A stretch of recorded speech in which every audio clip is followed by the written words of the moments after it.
What's up guys, Strip Cam coming to you again from the Judgment Zone, also known as the Top Strength Project here in the great state of Rhode Island. I don't necessarily want to talk about this stuff, but I need to talk about this stuff. I've been in the gym space for 20 plus years, and right when I think I've seen it all, I'm reminded that there's still so much more to see. What I'd like to cover in this series is a myriad of exercises that I see people of all shapes, sizes, backgrounds, absolutely butchering. And I spend a lot of time because, you know, we all have our own different perspectives and our own reasons why we do certain things, and I try to understand. I want to understand why you guys are doing this shit the way you're doing it. And I've thought about it from all different angles, and I'll come up with nothing. So I'm gonna take some time and explain to you why I feel like you guys are fucking up, and hopefully it'll give you guys some insight, some certain ideas and context that you can apply to your training and develop a better understanding of these lifts, these movements, and how to get the outcome that you and I both know you're looking for. When it comes to the leg press, what a disaster this exercise is. This has to be the biggest offender for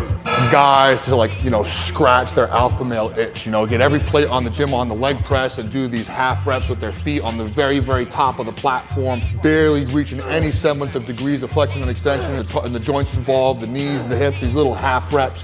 Oh, but you know, I moved 1,200 pounds, 1,500 pounds. Number one, you're not moving 1,200 or 1,500 pounds, okay?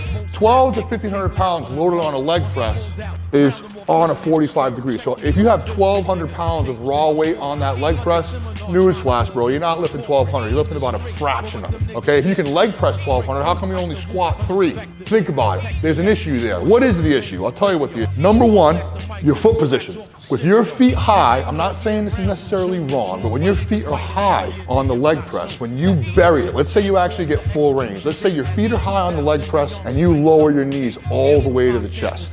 If you take a down the line view, you can see clear as day. Measure the degree of flexion in the knee joint, for example, in the very bottom of that lift. If your feet are high on that platform and the very bottom and your knees are touching your chest, you might be at about 90 degrees of knee flexion, as opposed to if you were to place your feet lower on the platform, let's say as low as you possibly can. If you were to compare my feet on the top of the leg platform to the bottom, if I take my knees to my chest, the weight is moving the same distance, but in the bottom of the range with my feet on the bottom of the platform, rather than 90, I might be down at 60, or maybe even less, maybe even 45 degrees, a 45 degree angle at the bottom, which means I'm taking that muscle through a much larger range. And as we talked about before, all the magic you guys are looking for, the main golden nugget that creates the most stimulus for growth, happens in the lengthened portion, in the deep ranges of the lift. So you're getting so much more bang for your buck taking even less weight, deeper ranges than more weight for shorter ranges. Additionally, we talk about stimulus to fatigue ratio, okay?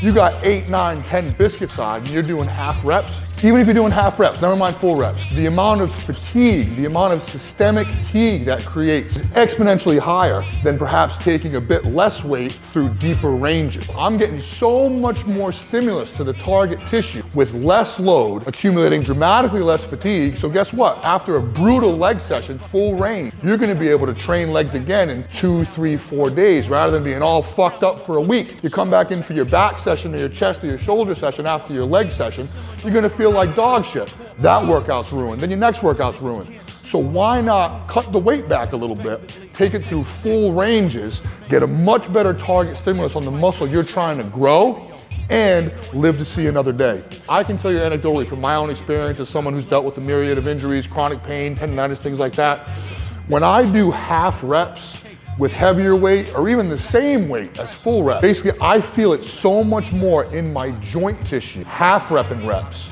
than I do taking reps to full range. When I get into the deep, deep, deep stretches and the deep ranges of movement, because the muscles are under more tension, more of that load is distributed over the muscle tissue, which is what I'm trying to develop, rather than beating the shit out of my joints. I don't know, man. I've thought about it. I've tried to make an argument for you motherfuckers, half rep and mad weight on the leg press. I've tried to make sense of it. I've tried to be like, yo, that's sweet, because that's gonna make this better, that's gonna make that better. Dude, it's all lose. It's lose, lose, lose, lose, lose. No matter how you look at it, you're fucking up. And I can tell you right now, the bitch on the step master you're trying to impress with your half rep leg press, she ain't fucking looking at you, bro. She's not. But I'll tell you what, if you stop training like a dipshit and start applying these concepts, those legs are gonna grow, bro. Those cute little short Lulu shorts you're wearing are gonna be a little more snug around them quads. Then that chick might notice. Now listen, just go with me on this. Just try. When you guys are doing leg press, find a weight that you can control throughout the entire range with your legs in a lower position on the platform. So you can reach deeper ranges and deeper degrees of flexion at the knee and hip than if your feet were higher. Additionally, some of you guys might be familiar with something called the stretch reflex. You can leverage the stretch reflex on leg press all day long. You'll be able to move more weight. You'll be able to get more reps. However, why are we doing leg press? If you're a competitive powerlifter or strongman, for example, you ain't never gonna have a leg press in competition. No one gives a fuck how much you can leg press.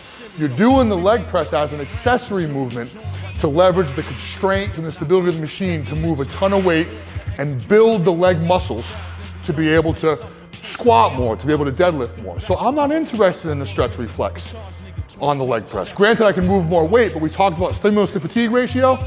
If you're moving mad weight with the stretch reflex, it's kind of unnecessary. You're accumulating unnecessary fatigue. So why not take a couple plates off and lower that weight with control? You don't have to pause in the bottom. I'm not saying you have to pause and wait, but what if you were to eliminate the stretch reflex completely? Lower under control, those fucking quads and glutes and hamstrings are screaming at the bottom, and then it's just straight bull work, just straight bull power.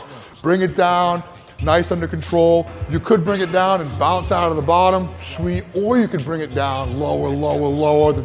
And rather than using the stretch reflex, the muscles involved lower the weight, they decelerate it, they stop it, and then they move it. So you're getting much more stimulus to the target muscle, which is gonna make it stronger, it's gonna make it grow more without the cost of unnecessary fatigue accumulation or moving more weight with the stretch reflex, moving more weight with your feet high, moving more weight for those stupid fucking half reps. Guys, tell me I'm wrong. Tell me I'm wrong. Put your fucking ego that ain't getting anywhere outside and tell me I'm wrong. Tell me. Comments right there. Tell me you disagree. Tell me you disagree. You can disagree as long as you know you're fucking wrong, because you are wrong. You know, I hate to do this, but you know, I fucking deadlift almost 900 pounds. I squat almost 800 pounds, and I'm all fucked up. I got tears everywhere from, you know what I mean? I'm still doing it. The proof is in the pudding, bro. Come on, cut the shit. Cut the shit with the leg press. Cut it out. And I promise you, if you strip that weight down and you run leg press implementing these concepts, I promise, or your money back, you will eventually be able to move the loads you were half repping like a dipshit with control, and you are gonna get so much more stimulus. You're not gonna know what to do with the leg growth. And what's nice too is when you walk away the next day, you're gonna be sore as fuck, but you're gonna be sore in the tissue. You're gonna be sore in the muscle, which is a much easier discomfort to tolerate than when your knees are all fucked up and your hips are all fucked up and your back feels like shit because you're not coming down deep enough and the back rolls off the bench, losing support. When you're in a machine, you want full contact on those pads, braced. Nothing's moving except for the hip joint, the knee joint, and the ankle joint. Guys, implement these techniques on your leg press and enjoy the gains. Thanks for watching.